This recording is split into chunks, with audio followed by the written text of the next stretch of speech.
name is Duval. I'm a doctor of physical therapy, and today I'm going to talk to you a little bit about the Mobo Board. Now, this is a Mobo Board. It is a foot and ankle training device that I use every day in my clinical practice. This board is really great because it trains your foot functionally, and that's something that we don't really do, right? Like when we're training for athletics, for sports, for rehab, we tend to forget about our foot and ankle, and the foot and ankle is actually extremely important because it is how you interact with the ground, okay? So the Mobo Board is pretty cool because it has this hole right here where you can put your toes. Now, a lot of us tend to, when we're trying to balance, we tend to grip with our toes like I'm doing right now, and that's actually not the best way to balance, right? What we do want to do is ground down through our big toe and utilize that big functional toe, that metatarsal, to find stability, to find balance, and to find power. So I'm going to show you now how the Mobo Board can assist with that. So right now I'm going to be demonstrating with my left foot. The Mobo Board has an L for a left foot on this side. If you were going to do the right foot, you just flip it over and use the other side. So L is on top for left foot. I have the rockers in slot number 1 and number 3.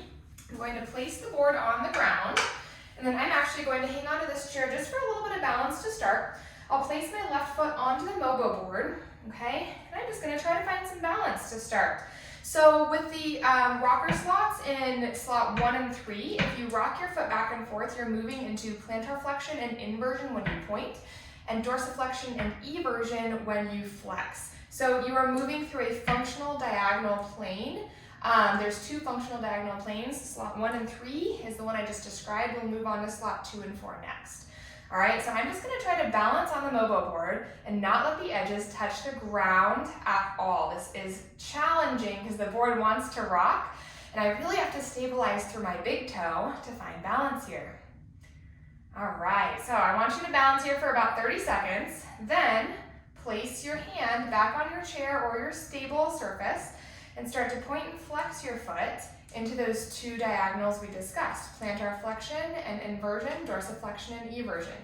All right, back and forth, make sure you're not moving your hips. All the mobility here should be coming straight from your ankle. All right, if you feel good here, you can always let go. Try to do this without holding on, and you'll find that your glute actually activates quite a bit. Forward and backward, now trying to tap the edges of the board to the ground. Try to get about 10 repetitions in.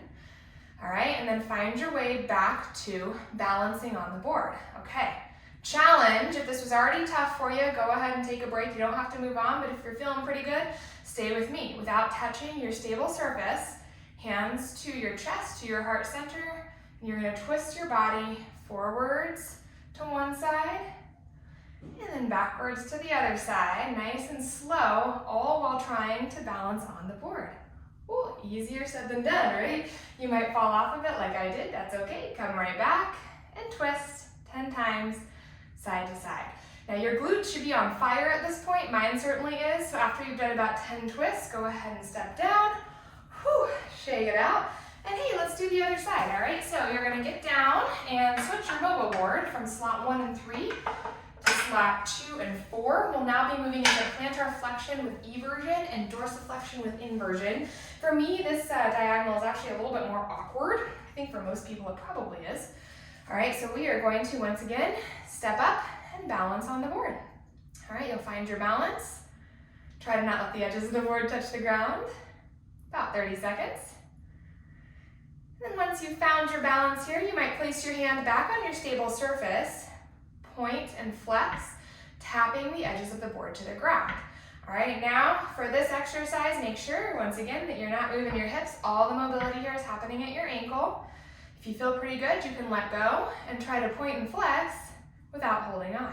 It's a little bit tougher. All right, your glute should be on fire at this point. After you point and flex for about 10 reps, find your way back to center.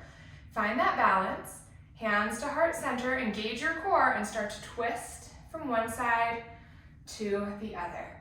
Again, your glute should be on fire while you are doing this. This is not only about foot and ankle, this is also about the glute, and I am feeling it.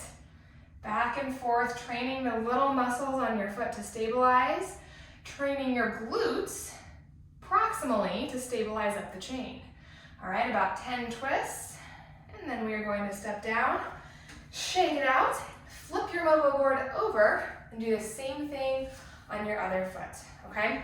Now, I'm gonna skip that section. I wanna show you one more exercise on the Mobo board. You'll bend over, grab your board, take the slot out of number 2, and place it into number 1. So now your board is not going to be rocking anymore. In fact, it's going to be more of a slant, okay? You'll place your foot on the slant, toes curl into the little hole, big toe is grounding down onto the stable board, okay? And then you'll lift your opposite foot up. I'm gonna hang on to my chair here for just a little bit of extra balance, especially to start. What I'd like you to do is try to go up onto your tippy toe. You'll notice that this really stretches your big toe into extension. Big toe mobility, especially into extension, is extremely important for proper gait form and technique, for proper balance, and for full power utilization through your foot during athletics, all right?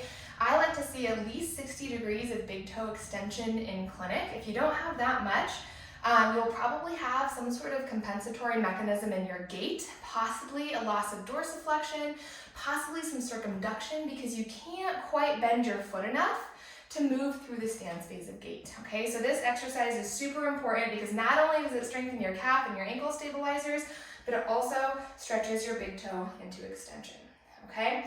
Very challenging to do a heel raise on a slant. My calf is burning already. You're absolutely welcome to try without holding on. It is much harder, so make sure that you have good balance and stability if you do this, okay? Try to get through at least 10 reps, a little bit more if you can, and then of course repeat on the other side.